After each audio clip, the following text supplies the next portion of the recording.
Hello, Dead by Daylight, killer perk build for catching toxic survivors. I'm at rank 13 here, and you're probably saying, why should I take advice from someone at rank 13? You don't meet many toxic survivors at that rank. Well, you look at my party streamers and my survivor puddings. I've been taking a couple of months off. You look at my perks there, they're all farming perks. I've been saving up all those party streamers and survivor puddings for blood hunt, and I've just been farming this last couple of months. I've got 7 killers or so, where I've really been saving them up, and I've been farming this last 2 months, and I wouldn't ask a survivor to help me farm, so I've really just been doing it on my own. And with these perks, you really can get mass blood points.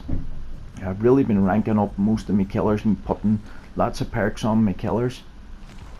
So I wouldn't let the rank 13 deter you. I'm not the best killer anyway, and I don't ever claim to be the best killer. I haven't really run into a toxic survivor where I want to repay them, or I've only ever been at rank 1 2 or 3 times. I really take breaks and play horror games. I don't always just slug out Dead by Daylight all the time, so I really haven't had the chance to find toxic survivors. But if you're a decent killer, a good killer, and you see this perk build, you'll know what I'm talking about, and I'll show you the clips in action. It really is a powerful perk build, because most toxic survivors, they'll run decisive strike, and if they're playing with randoms, much of the other randoms, they may not use a decisive strike. And the only thing that'll give you trouble really will be survive with friends. If they're all using decisive strike, and the runner's got a 25% chance of being the obsession, then you may have to go and find obsession, and that's why I recommend the Wraith, because with cloaking and uncloaking, you really can fill up that play with your food really fast. That's the first perk I'm going to recommend. Play with your food, really underrated perk. Not a lot of killers use it because it's real tough perk to use. You've got to find obsession. You've got to catch them, let them go, find them, let them go, find them, let them go, just to get the 3 stacks. And then whenever you swing at them, then you're burning the stack, and if you miss it, it's a frustrating perk. But if you with play with your food, you really got to be really wise with it. You really can't be swinging at pallets or at windows and recklessly trying to land hits all the time. With this perk build, there's no reason why you shouldn't be patient and wait to catch them out in open where you know you're going to land a hit. If they're a joker or whatever, they try and 360, they turn on you, and then they go the opposite way. You can miss your attack roll. Just let them 360 and save your hit. After a while, they're going to try it again. You'll predict it. You just take a step back and land that hit. I recommend these add-ons. The Shadow Dance, Blood and White. It's tremendous and considerable pallet break and window vault and generator damage. And play with your food. Every time you get this person to throw a pallet down, just cloak and break the pallet. It's super fast. You'll be impressed how fast it is in the clip. And while you're cloaking and breaking that pallet, while you're stacking up a play of your food, that 5% stack, they cannot loop a pallet any more than one time with that 5% stack. And with 10%, they can't even make it the full way around the pallet, and with 15, they don't even make it halfway around the pallet. And the next perk I recommend is Spirit Fury. It'll really complement these add-ons and the play with your food. If you run Spirit Fury, that means every 2 pallets you break, you get an insta break then when you get stunned. And once you get that insta break and stun, it resets and you've got to break 2 more pallets again. But if you're chasing this toxic survivor, you know when you play this game, you've met a toxic survivor, they've looped you so many times, their teammates have gen rushed, and them when you play this game enough, you meet the same people again, and you're a killer. You can see them in the lobby, and you're saying, "Oh, I'm not this person again. This person wasted so much of my time." Well, this is the perk build for payback. And even if they're not the obsession with Spirit Fury and Enduring, you're really pressuring this person. I believe anyway, pallet looping with the Wraith, if you don't mind game, if it's a great pallet, you gotta know what a great pallet and a bad pallet is. A great pallet, the Toxic Survivors easily keeps his eye on you, and when you try and mind game, he goes back the other way, and it gives him more time to pallet loop. Well, just stay on. Make them throw that pallet down. Make them throw that pallet down and cloak and break it. Fill up your stacks of play of your food, or fill up the stacks with play of your food and fill up your Spirit Fury. And then the next perk then that I recommend then, it's going to be Enduring, so that whenever you fill up your Spirit Fury and you've got Insta Break, well, you want Enduring along with that, because whenever you get that Insta Break, and with Enduring, it's 75% resistance to pallet stuns. Well, it's like you don't even get stunned at all. You'll see they can't even get a couple of feet away after these pallets stun you, and you've got Enduring and that Insta Break. They can't even get a couple of feet away. And really be careful with your play of your foods. Don't be swinging everywhere. Really save them up to get them out in the open and land your hits. Because play of your food, it's Michael Myers' perk. It's got 3 stacks, and the reason why it's got 3 stacks, that 5% is really enough to catch any survivor. But it's Laurie's perk, Decisive Strike. That's the reason why you get the 3 stacks. Because you 1 hit to injure them, and 2 hits then you burn a second stack to down them. And then if they de-strike you, you've still got the 5% then to down them again then.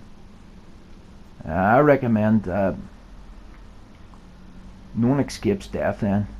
Just so that if you do get gen rushed, still you can get gen rushed really within 5 minutes in this game. And if that happens, well, you'll get this person that you're after anyway, this toxic person. And that's why I recommend no one escapes death, just to maybe help you out, get a few more kills at the end of the game. Maybe it's just bragging rights. You just want to catch this person. Well, this is a real nightmare perk build for that pallet looper, and with those add-ons.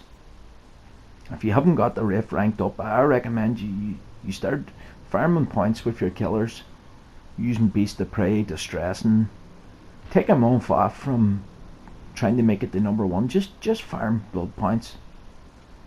Put them all in the Wraith. Get all those add-ons. Get all those perks.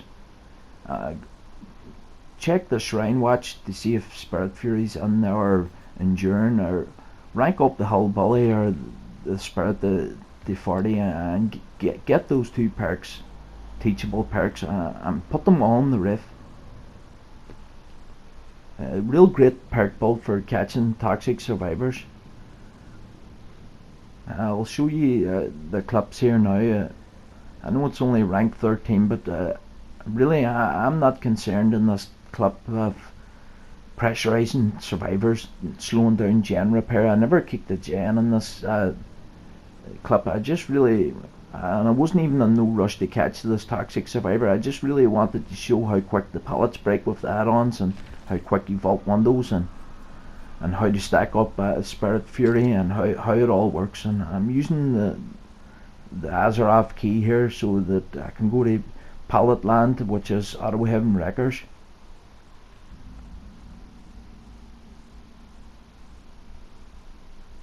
I'm just going to try and find the obsession and just show how effective, how good this works. I know you're probably saying I could probably down this person quicker without these perks, but if this person really is toxic and they're really going around pallets, well, there's no way that they're going to loot pallets with play with your food stacked up and Spirit Fury and Enduring. There's just no pallet looping happening. I cloak, this is what I do, I cloak, I break the pallet, and look how fast that pallet has broken.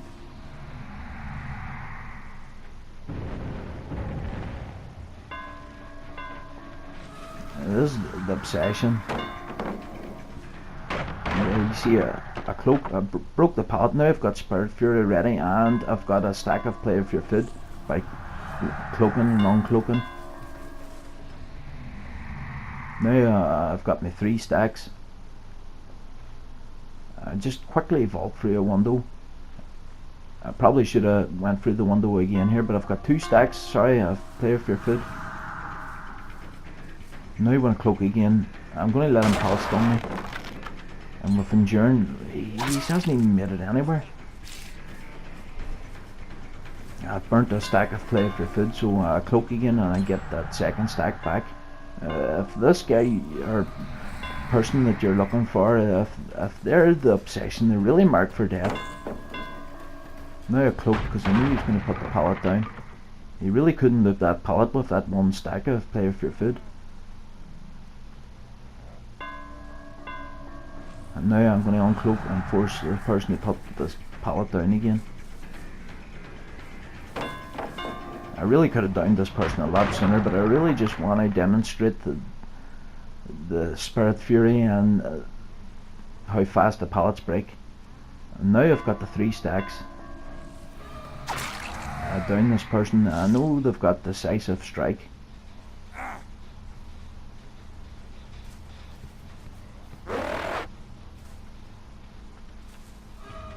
I lost track of where he is, but I've given him a head start here now. I've got the 2 stacks, and the 3rd stack's almost ready. This person's doomed.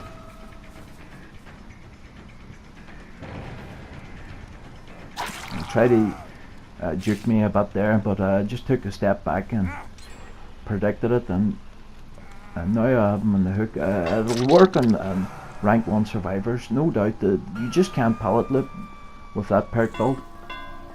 Play With Your Food, that 5%, you can't get any more than 1 loop with that 5%. And I've got no one escapes death here. Really just for a game saver, really, if things don't go your way, you've got no one escapes death. You want to be a boss man killer, you can really disrupt the survivors and slow down the gen repair. This person that you really want to be a boss killer. You don't really want to be, when you catch them, standing beating them at the hook, or Whitney gets rescued and then tunneling them again. You really want to be a boss killer. Go and find someone else. Let him go. Let him get healed. Catch up with them again, and then own them all over again. Really be a boss man. Really own them 2 or 3 times. But if it's the end of the game and you've only got this person at the end of the game, well, the camping or tunneling at the end of the game, all gens are done. It's really fine then.